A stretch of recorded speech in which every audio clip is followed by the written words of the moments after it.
If the thought of negotiating pay makes you uncomfortable or even feel guilty, you're not alone. Many women over 40, they bring experience, wisdom, and results, yet they hesitate to ask for the compensation that reflects their value. Now, today we're going to talk about why this happened and what you can do about it this week with clarity and with confidence. So I hear this all the time from women. They say things like, I don't want to seem difficult when it comes down to negotiating pay. I should just be grateful. And at this stage in my life, merely I don't want to rock the boat. Things like that. But for women over 40, negotiating pay isn't just a skill. It's really often an emotional and a spiritual one because we need stewardship. And if no one has ever taught you how to do this wisely, it can feel deeply uncomfortable and walk in intimidation and a spirit of fear. Now, earlier in my own career, I believed that good work would automatically speak for itself. Now, it actually does. However, I thought being faithful and capable and committed would naturally lead to fair compensation. And sometimes it does, and sometimes it doesn't. It depends on your employer. Well, what I really learned over time is that clarity really does not replace conversation, and stewardship sometimes requires advocacy. And in that realization, I changed how I approach pay and value and confidence. So I'm going to share with you now three reasons why women over 40 struggle to negotiate pay. We were rewarded for reliability, not visibility. So many women built their career by being dependable and not asking for more. We just did not do that. We just assumed that we would get that 3% or 6% or whatever it is that they were handing out in our 6 month review or a 1 year review. And we never asked for more. We confused humility with silence because we knew that we were much more valuable than that, but we just didn't have the skill set to go and negotiate a higher amount.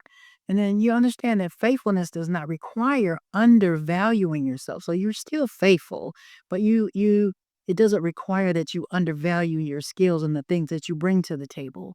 And also, number three, that we fear being seen as replaceable, especially later in the career transitions. Fear can quiet your confidence, but the scripture gives us a different picture. So we're going to turn in our Bibles to Proverbs 31, verse 18. Proverbs 31, I'm going to read it in the King James Version. Proverbs 31, verse 18, and it says, She perceived that her merchandise is good. Her candle goeth not out by night. Now, why is this scripture important in this particular situation? Is because it affirms business sense. She had business sense. She had value. She was aware of her value. She was aware of her stewardship, and she wasn't acting out of greed or striving. She just knew her value. Just think about that for a minute. This woman understands her value. She pays attention to the outcome and she doesn't apologize for stewardship. And negotiating pay, it's not about your ego. It's not about ego. It's about clarity, sustainability, and wisdom. And when you know your value, you can speak about it calmly and clearly.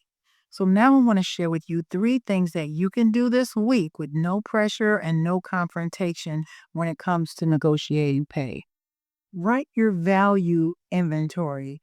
And what do I mean by value inventory? The results that you have delivered. What have you done for this particular company, or what have you done in life? It doesn't have to be for a company.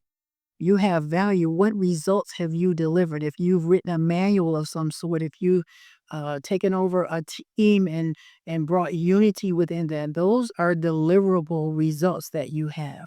What problems have you solved? Have you solved any problems on the job? If there was situations and circumstances between employees or something that was not working well, as far as if it was manufacturing, and you solved that problem, that's part of the negotiation process when you're valuing yourself.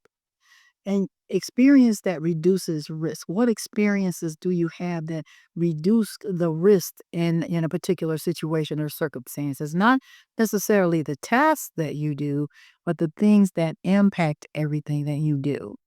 Now, number two, you want to practice one sentence out loud. So I have an example sentence here, and this just goes based on my experience and contributions. I'd like to discuss compensation that reflects my role and impact.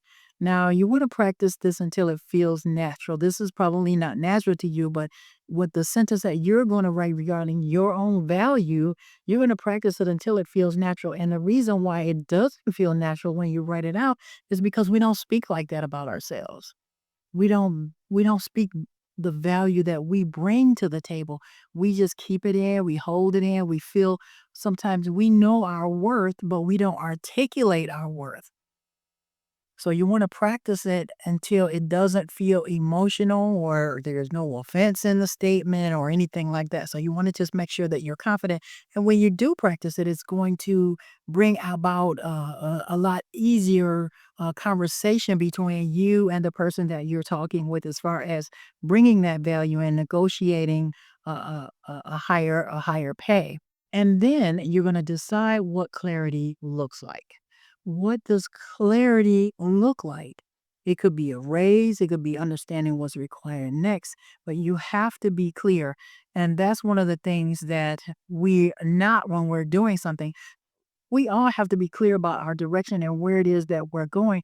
And both of these things, whether it's a raise or understanding what's next, they both are progressive. These things will move you forward.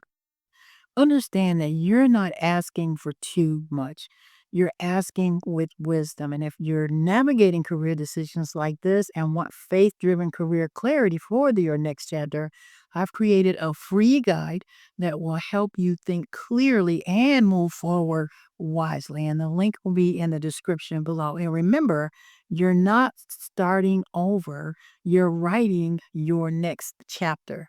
Now, in the next video, we're going to look at why women over 40 feel invisible at work and what God says about it. So, thank you so much for tuning in, and I will see you in the next video. And you have a great one.